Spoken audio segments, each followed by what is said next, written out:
All right, traders, welcome to today's recap. It is Monday. This is June 18th, and this is your market and option review for the day. So we started the day. I was commenting about this last night on Twitter. Futures were red last night, and I do look at futures, but I do think it's funny how many people tweet futures and try to come up with conclusions, and listen, for me, it's much better, unless I'm overweight everything, which I'm not right now, and I'll talk a little bit about that. I'll talk about what we talked about in the weekend newsletter, which really, I try to put out a newsletter every weekend where it really gets people in the right frame of mind to trade. Talks about the actionable setups, but just talks about just the overall view and how you should be thinking about this market. So I'm going to get into that. But as long as you're not way over positioned, you kind of want these red days. I think it's much better than what we've had before when we come into Monday morning. Yeah, it doesn't always have to be Monday morning, but let's say Monday morning and futures are up 20 or 30 basis points, and immediately we get smacked down for the first hour and a half. It just seems like there's a pattern here of when we come in and we're down, and I don't want to see us come in, so don't get me wrong, I don't want to see us come in and be down 2%, but down 60 or 70 basis points, I think that gives us a lot of wiggle room for buyers to come back in to the market and kind of take advantage of the move down. So it seems like those are much better days. I enjoy them, but it is funny to see how many people send out futures levels. You got to relax a little bit at night. It's again Sunday night. It's fine to take a look at what futures are doing, but like to sit there like the guy from Clockwork Orange and glued to your screen watching futures is not healthy. So all in all, so I think today turned out very well. Really, I'm looking at the S&P chart, another kind of floating hammer bar on the 20-period moving average. So we did lose the 5-period exponential moving average on S&P, but I mean the VIX right now is a 12. It's a 1230 it closed. We're just not moving very fast. So again, remember what the VIX measures. It measures short-term volatility just in the S&P. That's it. That's all it does. So it's at a 12 right now, and I think it's doing what it's measuring accurately. The risk right now in the market, we're just not. The S&P is just not moving. And even back here, right? We had about a week where it moved up. A week and a half, maybe, and a week and a half swing, but it's just it is giving us some nice intraday ranges, but the absolute movement is pretty small. So I think the VIX is while it's very low at a 12, and I think a shocker could cause some type of a move could cause it to some type of event could cause volatility to spike a little bit, but I'm not going to speculate there. The Qs, they also started the day, or NASDAQ futures I'll bring up, they also started the day under pressure, but they came back nice as well. And also, basically a hammer bar there as well from where futures. Qs are going to look different. It's going to look like a completely different bar. But needless to say, we are above the short-term moving averages for the most part. I think we closed right above there. On the Qs, you're going to see a nice green bar. On NASDAQ futures, you're going to see a hammer. But, all in all, what this shows is just buyers are ready to come back in when they feel like there's a little bit of a discount in prices, right? And we saw that in a bunch of different names.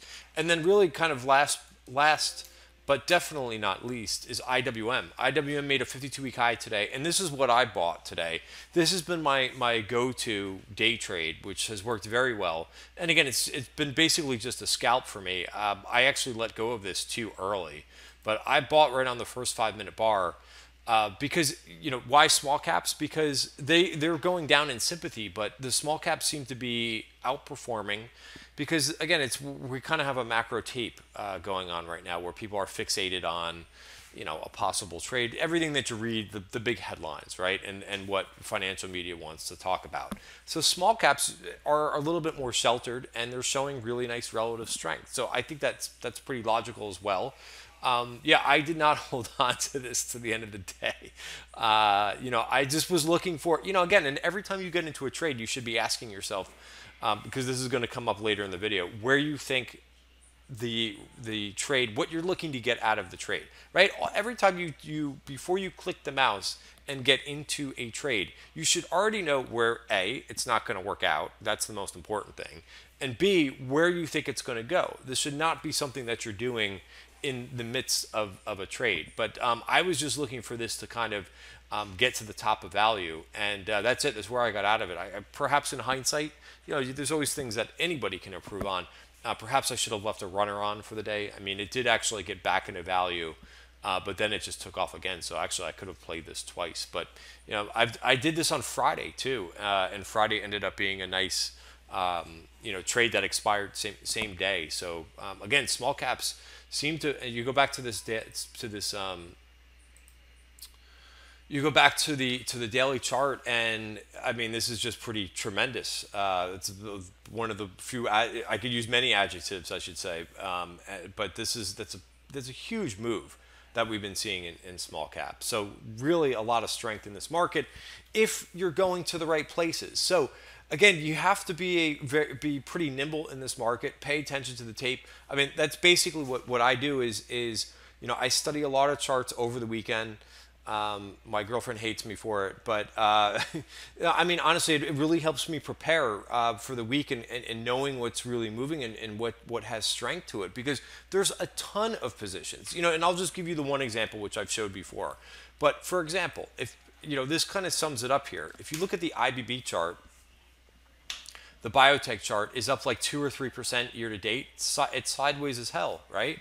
But if you look at PSCH, which is small cap biotech, or small cap healthcare, this is up 30% year to date versus large cap in this same exact group. One is up 30% and the other one's flat. So that just really tells you it's a stock picker's market, which does not mean that it's easy to pick the stocks. But if you prepare, you're probably you're doing very well in this market. If you come into the day every day and you're like preparing once the market opens, that's not going to work. So anyway, that's what I do at Tribeca Trade Group, and that's what I do for members. So we'll talk about a couple individual trades that I want to talk about. I mentioned before. Oh, let me talk about I knew I wanted to mention something, but yeah, I mean, this is what we talked about in the newsletter. So here was I'll give you my setups that I was looking at, but bottom line, I was talking about emerging markets, which I think are a must-watch right now, as well as developed international markets. They're going to have to pick up the pace because they both look like they're breaking down, and I think that is a threat, to the global markets. There is a VIX for the EEM, and it's not really stressed out right now. It was up today, it was up a point, but it's not shooting higher. It's actually right at the 200-day moving average. So this is one of the areas that most concerns me right now in the market, that emerging markets are breaking down pretty heavily. Like you go back and you look at an S&P chart, which basically hit a high around the same time. We'll bring up SPY, right? We did this move back. We did this back and forth, and we're kind of moving in the right direction, even though we're probably not going to make there in a straight line. By the way, go back to the S&P. Notice that this is now I think a pretty valid line.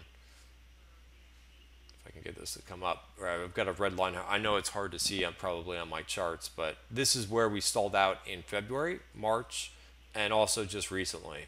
But you go back to the EM chart, and it has not been able to rebound. It did those two rebounds, same thing, February, March, but it's just been a mess since then. And you can look at this without the dollar.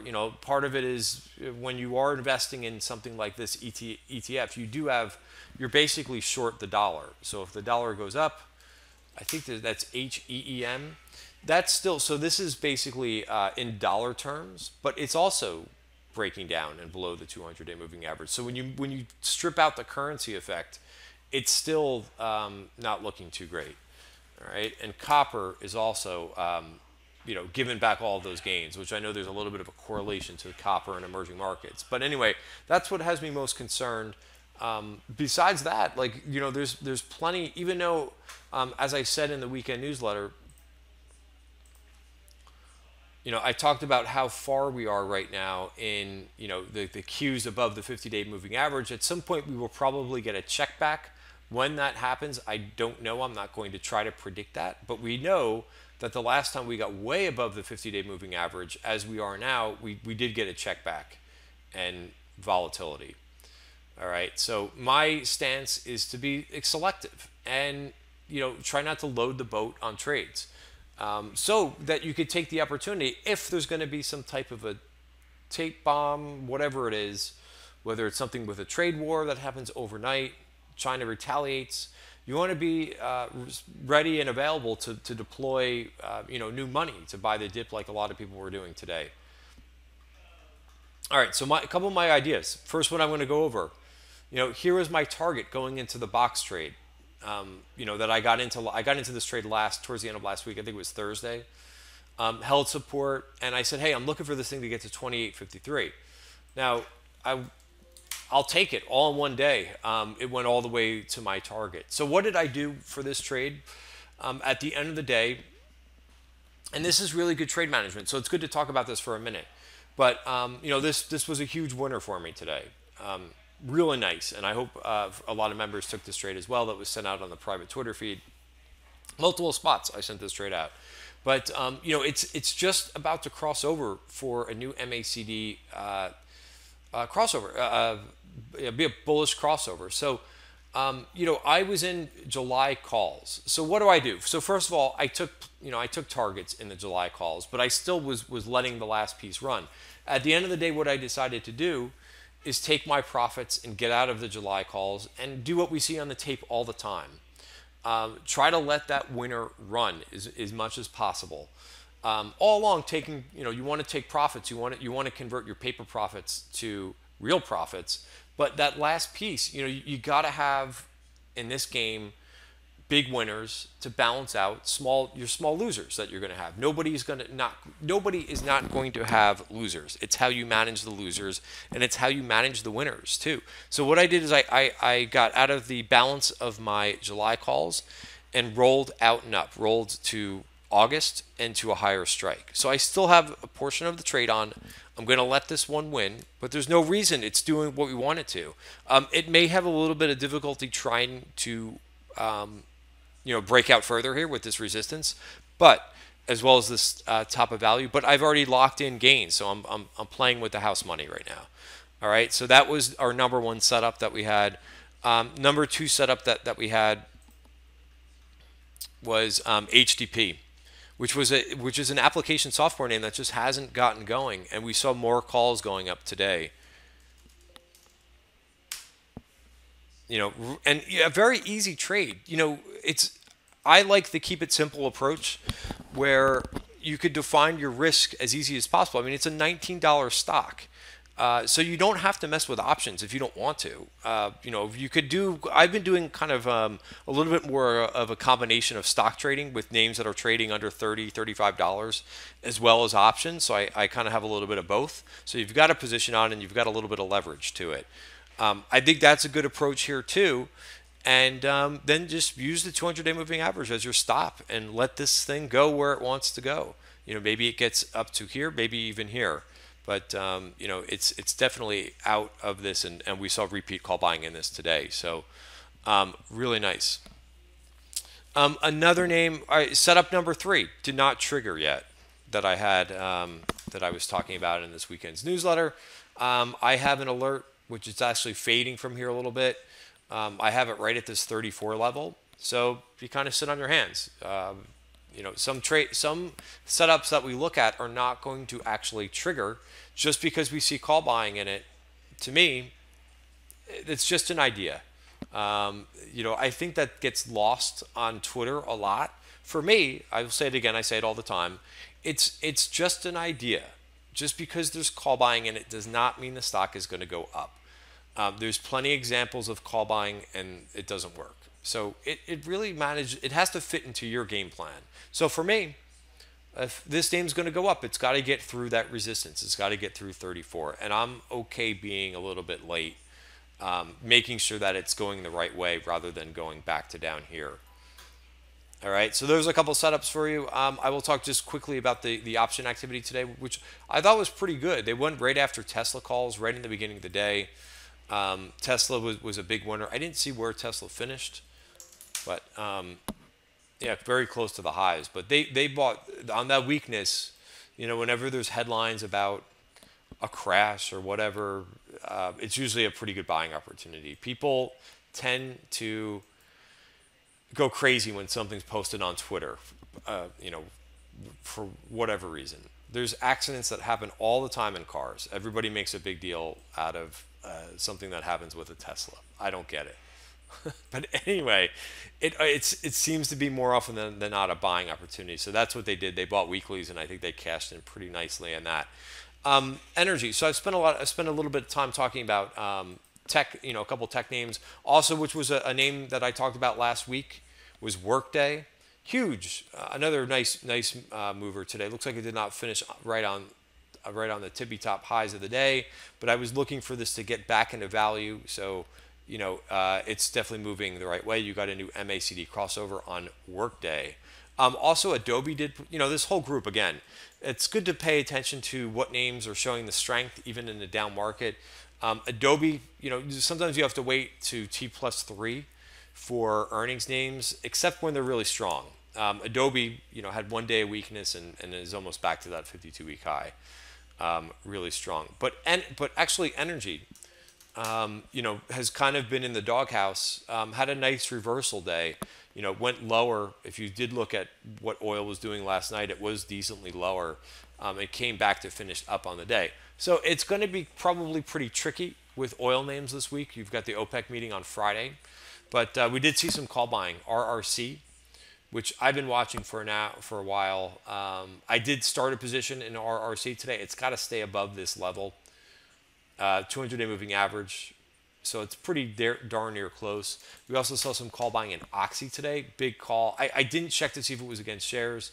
But again, it just, these are ideas. And then you have to manage them yourself.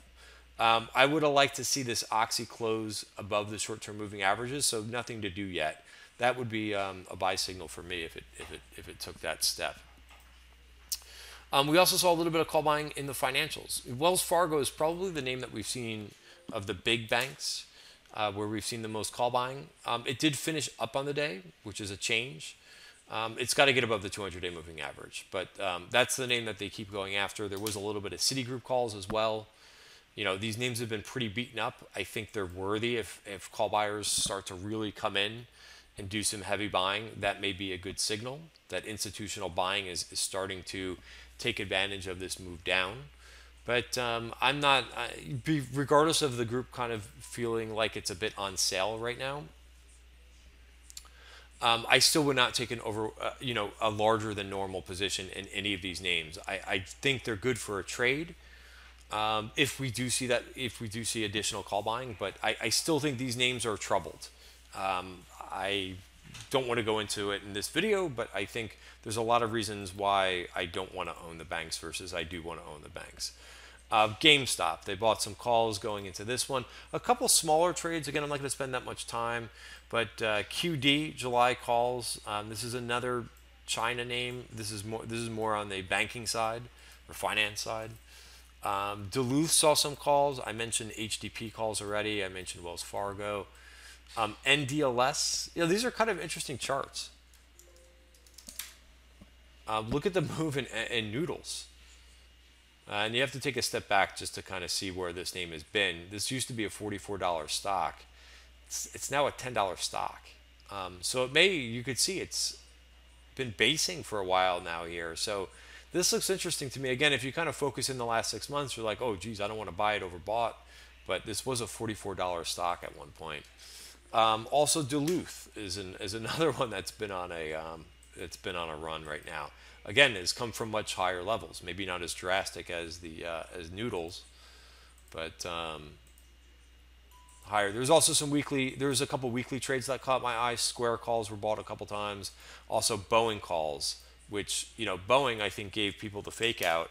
I was in a Boeing trade a couple weeks ago, and it just didn't look like it was ready to kind of break out. So I'll chalk this up to being a little bit lucky, but I dumped this trade before it made this move down. So kind of have to, I think it's worth paying attention to the weekly call buyer. I tried also playing it for a day trade. I made a little bit of money in it, but I think it's one of those names that's a very good company, and something that may want to start to take a look at down, now that it's off the highs a little bit. See how it reacts around this 50-day moving average as well. Again, keep in mind they just bought weekly calls. They didn't go far out with those.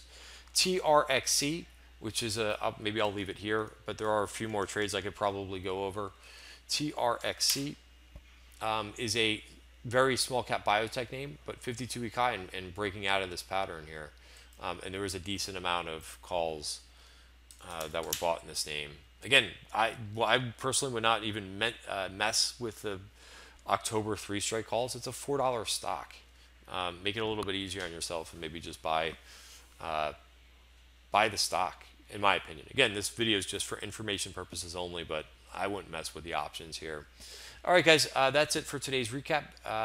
Please check us out at tribecatradegroup.com. You could get the first week for $7.99. This is what we go through all week long, really providing some really good actionable setups to members. As I just went over the weekend newsletter, and some of those setups were pretty money. All right, guys, thanks a lot for watching, and have a great evening.